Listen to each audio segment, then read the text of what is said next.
ಬಹಳ ವರ್ಷಗಳ ಹಿಂದೆ ವೇದಕಾಲದಲ್ಲಿ ಒಂದು ಸಣ್ಣ ಗ್ರಾಮ ಇತ್ತು. ಆ ಗ್ರಾಮದಲ್ಲಿ ಆರ್ಯ ಎಂಬ ಒಳ್ಳೆಯ ಬಾಲಕನಿದ್ದ.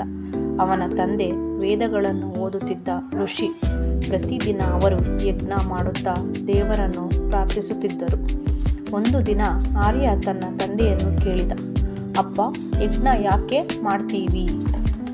ತಂದೆ ನಗೆ ಮಾಡಿ ಹೇಳಿದರು, ಯಜ್ಞ ಅಂದರೆ ದೇವರಿಗೆ ಮಾತ್ರ ಅಲ್ಲ ಮಗನೇ, ನಮ್ಮ ಮನಸ್ಸು ಶುದ್ಧವಾಗಿರಲು, ಸತ್ಯವಾಗಿ ಬದುಕಲು ಮಾಡೋದು.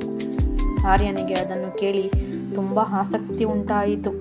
ಅವನು ಪ್ರತಿದಿನ ಬೇಗ ಎದ್ದು ನದಿಗೆ ಹೋಗಿ ಸ್ನಾನ ಮಾಡಿ ಗುರುಕುಲಕ್ಕೆ ಹೋಗಿ ವೇದಗಳನ್ನು ಕಲಿಯಲು ಶುರು ಮಾಡಿದ. ಗುರುಕುಲದಲ್ಲಿ ಎಲ್ಲ ಮಕ್ಕಳು ತಾವೇ ಮಾಡಿಕೊಳ್ಳುತ್ತಿದ್ದರು. ಒಮ್ಮೆ ಗುರು ಆರ್ಯನಿಗೆ ಒಂದು ಕೆಲಸ ಕೊಟ್ಟರು. ಈ ಧಾನ್ಯವನ್ನು ಗ್ರಾಮದ ಬಡವರಿಗೆ ಹಂಚು, ಆದರೆ ಯಾರಿಗೂ ಸುಳ್ಳು ಹೇಳಬೇಡ ಎಂದರು.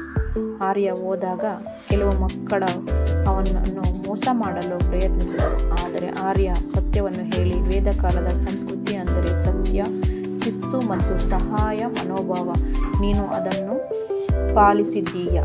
ಆರ್ಯ ದೊಡ್ಡವನಾಗಿ ಒಳ್ಳೆಯ ಋಷಿಯಾಗಿದ್ದ. ಅವನು ಎಲ್ಲರಿಗೂ ಸತ್ಯ, ಸರಳತೆ ಮತ್ತು ಪ್ರಕೃತಿಯ ಗೌರವವನ್ನು ಕಲಿಸಿದ. ಗ್ರಾಮವು ಸಂತೋಷದಿಂದ ತುಂಬಿತ್ತು.